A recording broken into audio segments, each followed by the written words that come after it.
Bias tape is a great supply for any sewist to have in their stash. Making your own is a great way to assure you'll have high-quality bias tape in the exact colors and patterns that you want.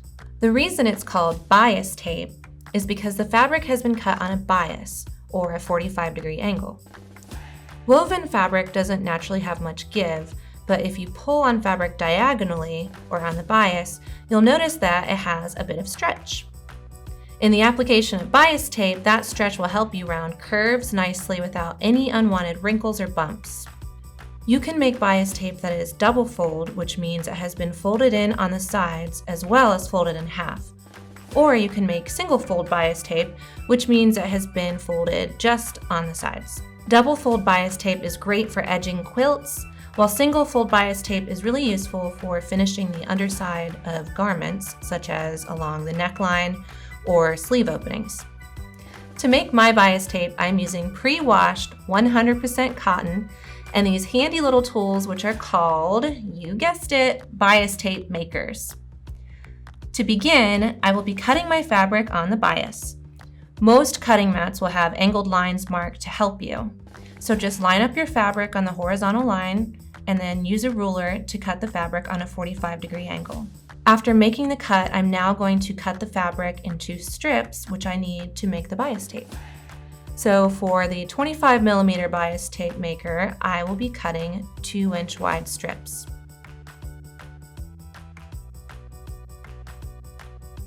After cutting the strips, I'm going to clean up the ends to make it a little easier to join my strips together and also to make it easier to push them through the bias tape maker.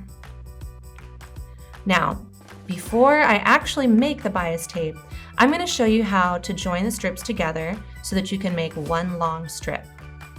We're going to do this on a 45-degree angle to reduce the bulk of the seam. Simply join the pieces together like this, right sides together, leaving about 1/4 of an inch overhang at the points right here. I'm going to pin mine into place, but if you want, you can just hold the pieces together while you stitch. I'm going to backstitch at the beginning and the end of my stitching here, but be careful because it's really easy to get the fabric bunched up with backstitching in these situations. So I usually don't start right at the edge of my fabric. And don't forget, this edge will be folded in and eventually it won't even be seen. After connecting the strips with stitching, I'm going to press open my seam. You can choose to press the seam to one side or the other, but I prefer to press it open to reduce the bulk. Now it's time to actually make the bias tape. I'm going to be feeding the freshly pressed edges of my fabric strips into the wide end of this bias tape maker. Make sure you're feeding it with the wrong side of the fabric facing up so that it folds together, hiding the wrong side of the fabric. You can stick a straight pin into the slits of the bias tape maker to help nudge the fabric along if it's starting to get stuck. As the fabric comes out the end of the bias tape maker, you can see that it has folded the edges neatly inward. So you'll want to grab a hot iron with light steam and press the folds as they come out of the end of the bias tape maker.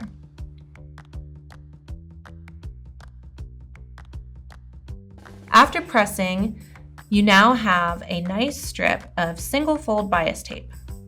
If you want it to be double fold, simply fold it in half by hand and press it, just being careful not to burn your fingers. After batch making bias tape for your sewing stash, you'll want to find a neat way to store everything. I like to use pieces of cardstock or cardboard, and then I just simply wrap the tape around it and pin it into place at the end. Now you'll be ready with fun contrasting and coordinating bias tape for so many projects.